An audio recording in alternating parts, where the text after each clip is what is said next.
Chancellor of the Miva Open University, Mr. Sim Shagaya, and his wife, Dr. Tonia Shagaya. The Vice Chancellor, Professor Tayo Arulogun, the Registrar and Management of Miva Open University, the faculty of the Miva Open University, and all the newly inducted professors of practice. The matriculating class of 2024, former Secretary to the Government of the Federation, Mr. Boss Mustafa, the Acting Executive Secretary of the Nigeria University Commission, Mr. Chris Mayaki, parents, guardians, friends, and colleagues, distinguished guests, ladies and gentlemen. It's a great pleasure indeed to join you today at this second matriculation ceremony of this incredibly unique university, the Miva Open University. And I must especially thank the Chancellor of the university and the visionary and pioneer of Nigeria's, I believe, the first fully operational private open university, Mr. Sim Shagaya, for the very kind invitation to give this keynote speech. And perhaps more importantly, congratulate him and his team for the establishment of this history-making virtual citadel of learning, research, and innovation. And to the matriculating class of 2024, may I offer my heartfelt congratulations.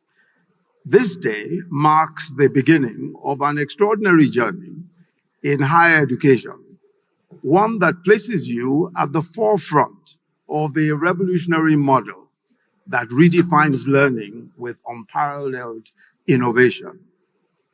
May I also pay special tribute to the esteemed faculty of Miva Open University, a distinguished body of scholars and academics that are charged with the profound responsibility of shaping the future of tertiary education.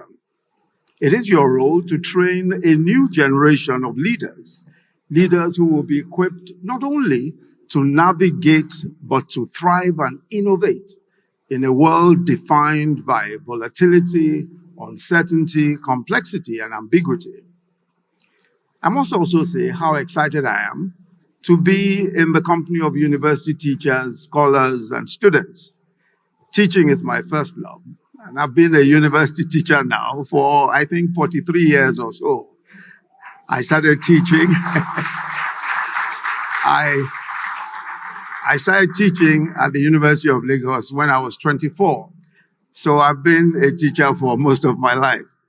Let me say straight away that the Miva Open University is the future of university education, brought at high speed to the present day. And there is no way that higher education in Africa can be effectively delivered to the number of those who want university degrees if we have to build physical universities to accommodate them. Why? Every year, just as the Chancellor had pointed out, more than 1.7 million applicants write the UTME exams conducted by JAM. And an average, I think, of about 400,000 gain admission to the universities. So there is 1.3 million, mostly young people, who annually are eligible, but do not have an opportunity for university education. Consider that Nigeria also is growing at about 6 million people every single year. There is absolutely no way that a brick and mortar approach to providing infrastructure for university education can ever work.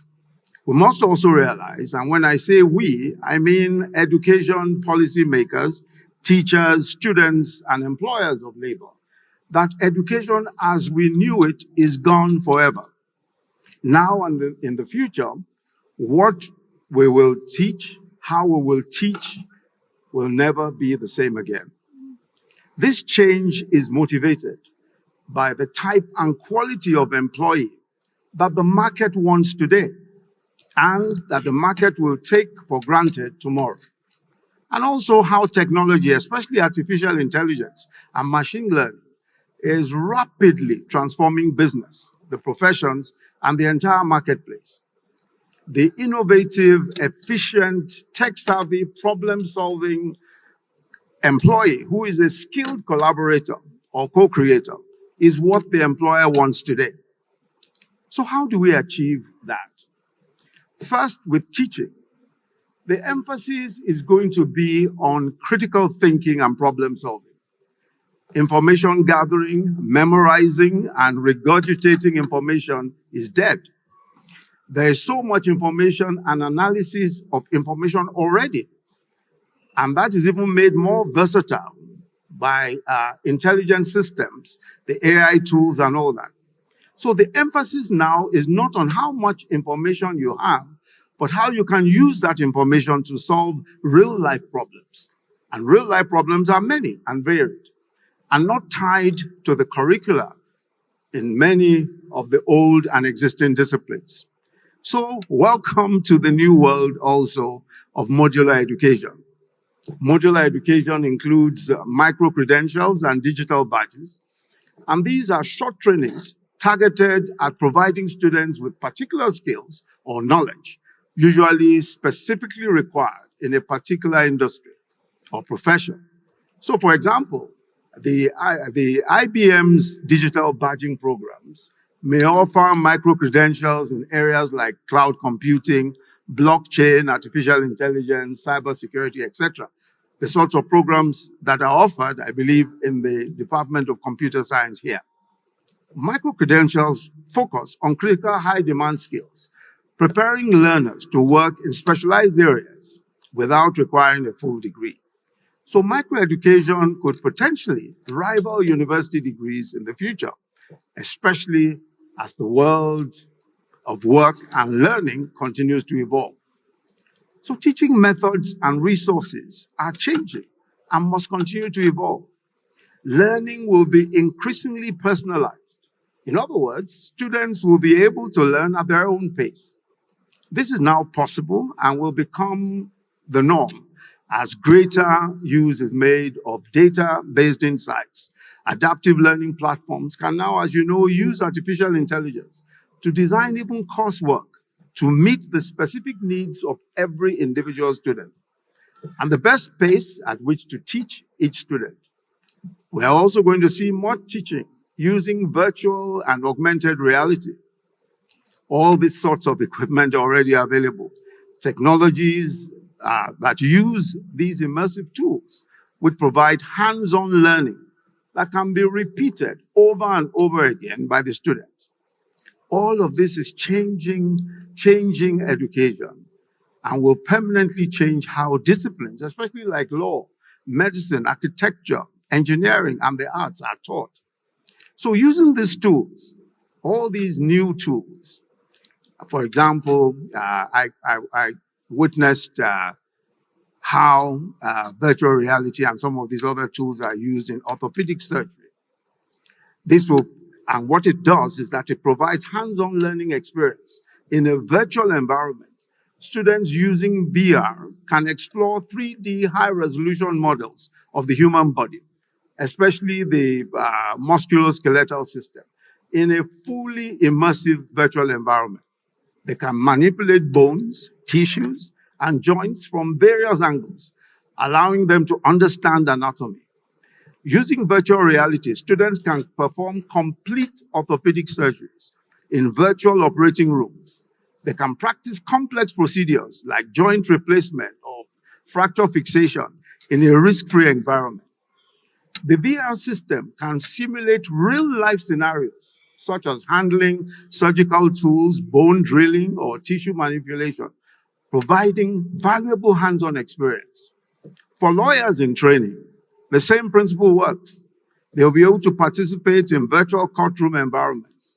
And unlike in-person teaching, which is one-off for multiple students, this provides almost personalized training and, of course, repeat of the process until the student is satisfied.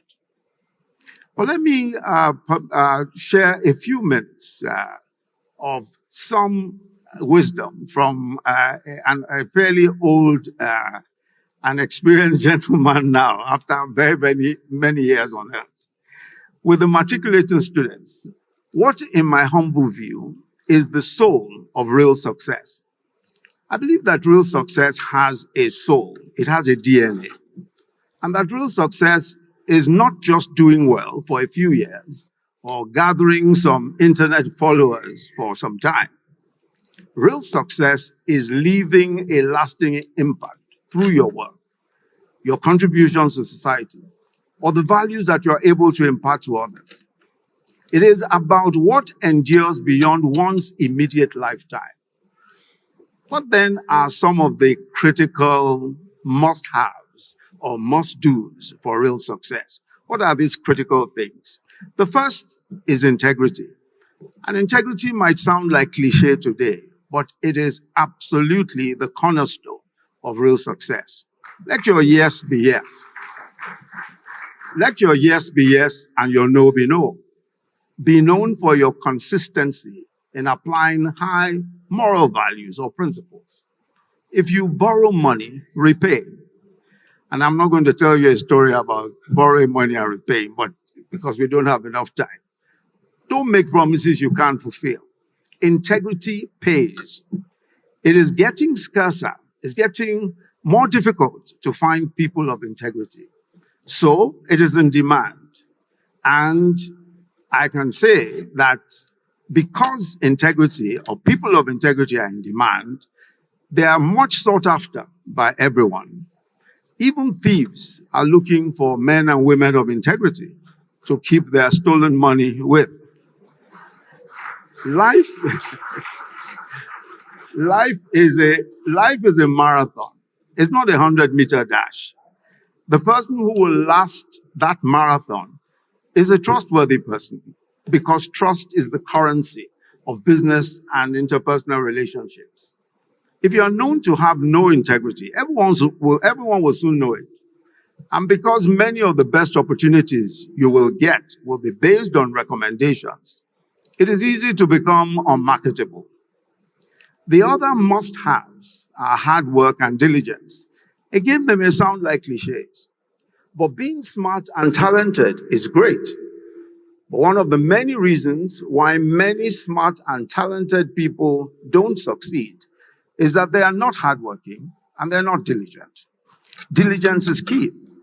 The ability to do important things, even when they're boring, consistently and dutifully, day after day, is harder to find than talent. The ability to start and finish a task, especially when it's over a long period and there is little or no supervision, is much harder to achieve than being smart. And I must say to you that good training for diligence is to read books from the beginning to the end. Every once in a while, train yourself by reading a good book from the beginning to the end. It's good training for perseverance. As Steve Jobs said, and many of us, of course, are familiar with the name Steve Jobs, the founder of Apple, he said that I am convinced that about half of what separates the successful entrepreneurs from the non-successful ones is pure perseverance, the ability to see things to the end. The third critical element, and this is a subject that has occupied my mind for a while, and I will spend just a little more time on it. It is what has been described as the power of collaboration or co-creation. The power of collaboration or co-creation. Somewhere in the Old Testament of the Bible, I believe it's in Genesis, God said concerning a group of people who had decided to build a tower that will reach the heavens. He said, they all speak the same language. And after this, nothing they set out to do will be impossible for them. This was the Almighty God speaking about people who had decided to come together to build a tower that will reach the heavens. And God himself said that once this human species that he created unite to do something, it will be impossible to stop them. Whatever they unite to do will simply happen. This is the power of collaboration. And collaboration is simply defined as working with others to execute an idea or solve a problem. It is unlikely that there is any greater force that drives change and transformation as the force of united action or collaboration. Several of the world's biggest problems have been solved by the power of collaboration. There is limitless power in human synergy. The collective genius of several minds working together on any project creates a dynamic by which the whole becomes greater than the sum of its parts. Collaboration amplifies the strengths of the collaborators and transcends their individual limitations, giving birth to innovation that defies the ordinary constraints of normal human potential. Almost every phenomenal achievement, every one of those achievements in science, in technology, even in the arts, is an awesome triumph of collaboration. Indeed, in the past few decades, especially in science and technology, the Nobel Prizes, the awards of Nobel Prizes, have been awarded to teams of scientists as opposed to individuals, underscoring the fact that teamwork is what is taking us into the future. There are so many notable examples of achievements by collaboration, and I'll just take us through a few. The creation of the internet, with which we are very familiar, was, as you know, the result of decades of collaborative work between governments, agencies, universities, and private companies. Pioneers like Vint Cerf and Bob Kahn, who developed the transmission control protocol and the internet protocol itself, worked with teams across institutions to create the foundation of the modern internet.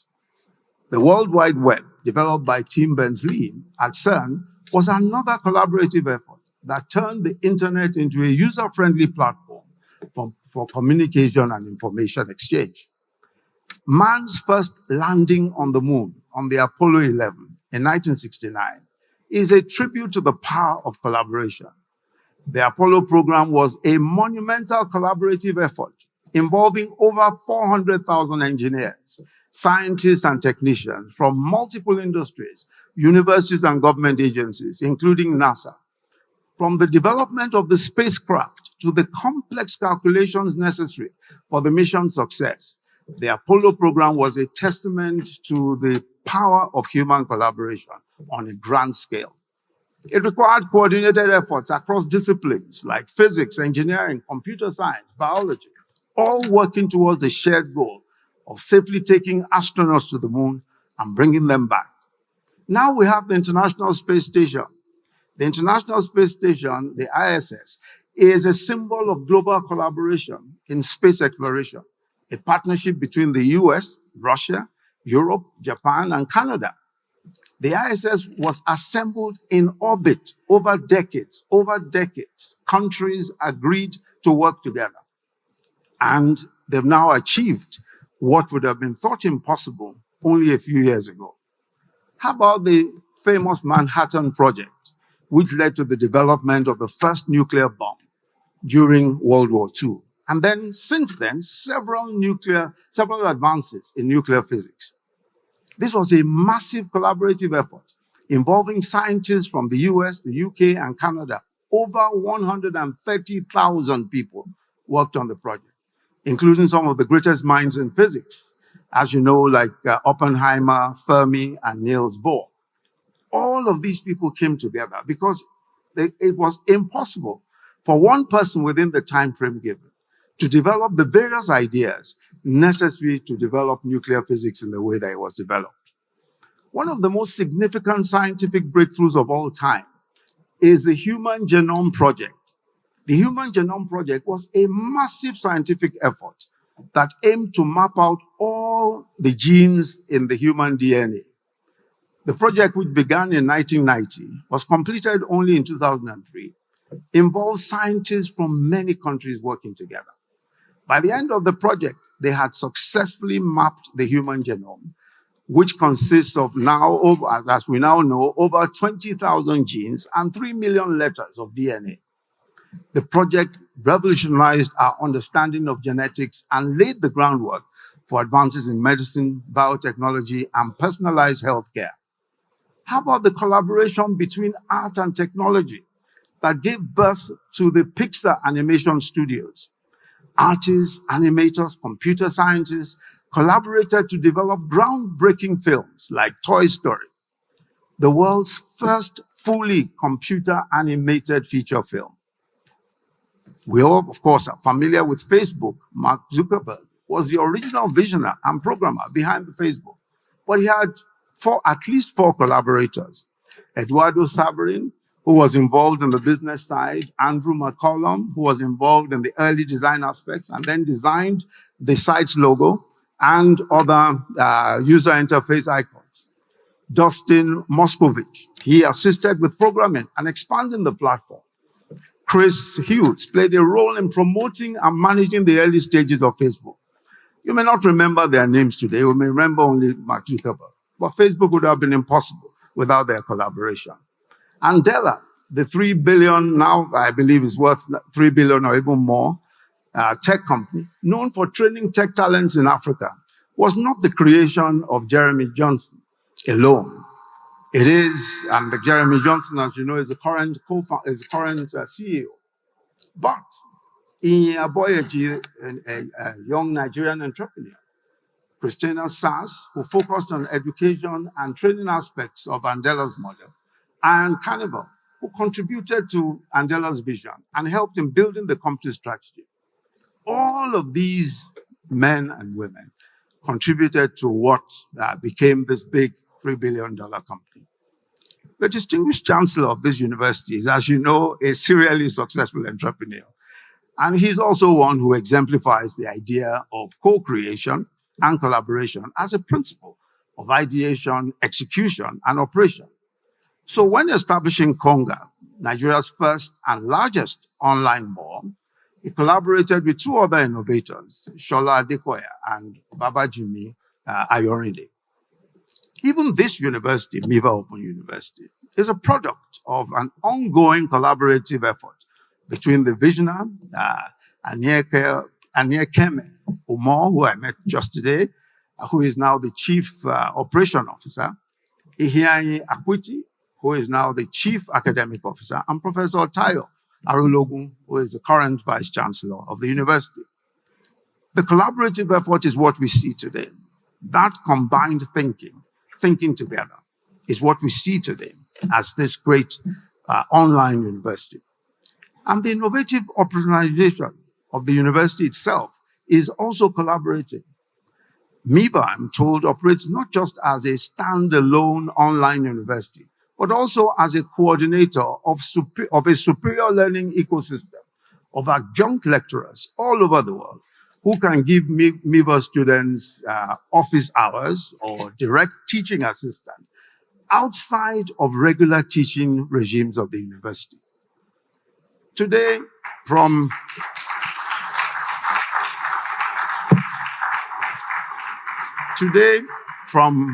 the basic education to tertiary level education, the teaching of collaboration and co-creation are important features of the teaching curriculum.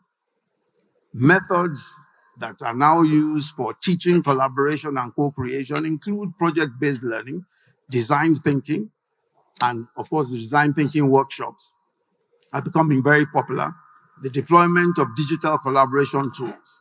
So with platforms now like Slack, like Microsoft Teams and Google Workspace, students and professionals are learning to collaborate digitally across geographical boundaries, co-creating documents, projects, and ideas in real time.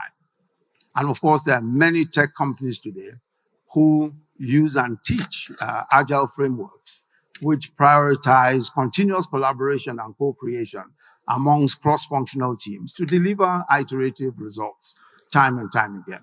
So collaboration is absolutely critical to success in every aspect of human endeavor. I cannot remember who it was who made the wise observation that if you want to walk fast, walk alone. But if you want to walk far, then you must walk together. I had the benefit. I had the benefit of speaking to Chancellor Sim Shagaya, on the subject of collaboration. And he said, and I quote him, "The first question I ask at the stage of development of an idea is, who can I work with?" The first question I ask at the beginning of a project, when I'm thinking about it, is, who can I work with? Because that is probably the best answer to the question, will it work? So will it work will depend on who can I work with.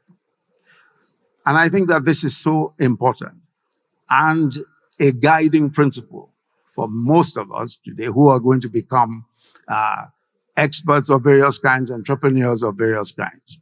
Once again, let me congratulate the matriculating class of 2024. You are the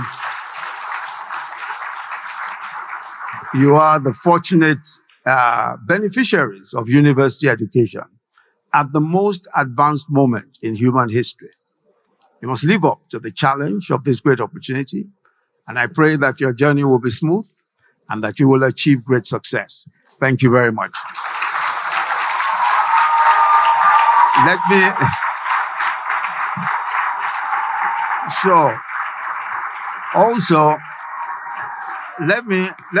me add also, as an old university professor, when you are matriculating, before you graduate, your tassel, this tassel, must be on the right side, not on the left. When you graduate, your tassel moves to the left. Thank you very much.